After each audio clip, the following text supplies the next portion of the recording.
What's going on, guys? Welcome back to Second City Sports Talk. I'm Keaton here with Papa Bear. The Bears game, that didn't go so well. That was embarrassing. Yeah, the Browns. So we're talking about the Browns game. I know we're a few days late to our reaction here. We're just recovering. I know we're jumping the gun, but I don't understand how you could possibly game plan any worse than how Matt Nagy game planned for that. It doesn't really get much worse than 9 sacks. I mean, poor Justin Fields. What are you doing? Yeah. What are you?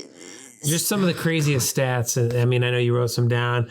I mean, very few yards. We didn't get a touchdown. A couple of field goals. It was horrible. It was horrible to watch. Most embarrassing game I think I've ever watched. Probably.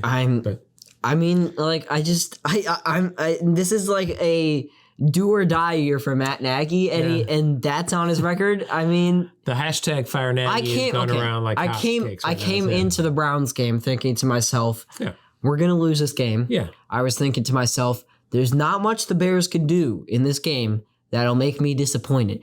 And they disappointed me so much. I mean, like, that was so bad. I don't want to, show my face right now as a Bears fan. Yeah. Because it was just, I mean, it was so dysfunctional. In the offense, it looked like child's play. I mean, I think they got 1 net yards passing. I know Justin Fields threw more yards than that. And it just, the O-line just looked horrible. And whatever they were gaming, whatever they were planning for there did not work. I mean, I like to say I'm surprised, but I'm really not. I feel like it was pretty predictable that the O-line was going to get blown up so quickly. Yeah. I mean, really, okay, we lost 26-6, but we should have lost by so much more. Yeah. The defense was really the only reason why they kept us in it. I just felt so bad for the defense. You could tell how tired they were at the end of the game. They were just like hands on hips, and it was just like they were exhausted mentally and physically. I think they gave up on Montgomery too soon as well. He had a couple nice runs in the beginning. Yeah. I think he only ran it 10 times. You know, the thing was, he's like our superstar running back. The thing was, I mean, like, the Browns, especially at the beginning of the game, they were going on these long, extended drives, keeping our defense on the field. I mean, our defense lucked out a few times, stopping them on 4th down. They went on these really long drives, wasting like 8 minutes per drive. I mean, and then the Bears were going 3 and out immediately. And it was like not even just 3 and out. It was like 1 yard run, sack, and then incompletion. Sack 2. And then incompletion. The defense was on for 40 plus minutes. You can't expect that week in and week out. 9 really good team 9 total sacks against the Bears. And that if the Bears had more drives, there would have been more sacks. I mean, that's how it felt. Myles Garrett had 4.5. I know he's one of the best in the league, but you got to double team that guy. Yeah. You got to double team him. Well, that's kind of our main point here is Nagy, you got to do better than this, man. I mean, everyone wants you to hand over play calling to Laser again or something, or get out of your mindset. You seem to be stuck in this mindset that you need to have a pocket. It's not Andy Dalton out there. That was Justin Fields. You got to roll Justin Fields. You almost got him out. hurt.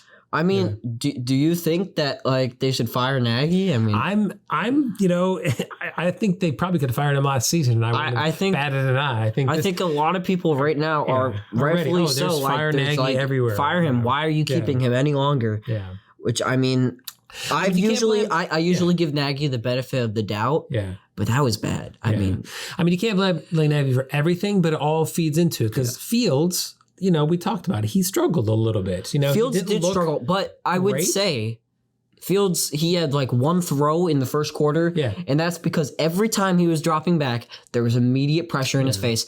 And I think he got hit so much in that first half and in the third quarter. In the fourth quarter, he looked like a different QB. He looked skittish. He was running. He was throwing the ball pretty much immediately. And that's how you ruin a guy's career. Yeah. That's how Carson Wentz, that's how his career was ruined.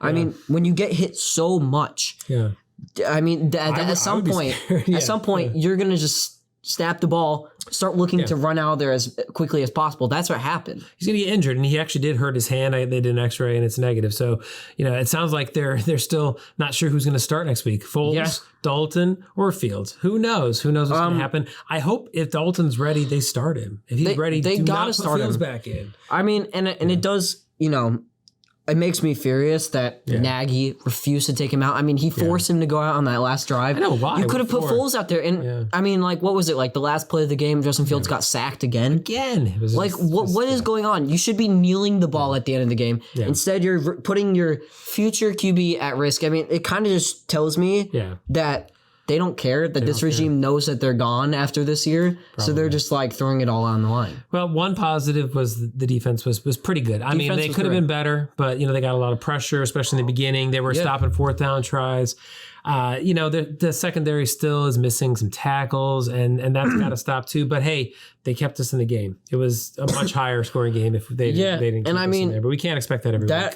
That Browns O-line is pretty good, and I'd say we got a lot of pressure on them. We had like a couple sacks, five sacks. I mean, we did a good job. We Kareem Hunt kind of destroyed our D-line, but that was much later in the game. Should have started him in fantasy. The defense was just exhausted by the end, so you could have just expected you can't it. expect it forever. But it was a game we thought we were going to lose, and hey, we lost it. It just kind of disappointing. There's like two positives for me that come out of this game. One of them is that the defense was great. The defense continued to rebound. Number two is that I think Bears fans are going to stop trying to rush Justin Fields back into the starting position. Yeah, because I felt like there was so much pressure to just like throw Fields right into the fire. And I've always been against that. I think, especially with how bad our offensive line is, you're going to ruin his career. You throw him in. This game was perfect representation. Yeah. Well, our next game's not too bad. We got the Detroit Lions, hopefully the hapless Detroit Lions. Yeah. Let's hope we have a better game against them. We'll be doing our preview video in the next couple of days, and we'll get it to you soon. So that's it for this week. Make sure you like and subscribe, and comment below. Let us know how bad you're feeling about that game. Mm-hmm. Yeah. That's it for this one, guys. I hope you enjoyed, and we'll see you in the next one. Peace.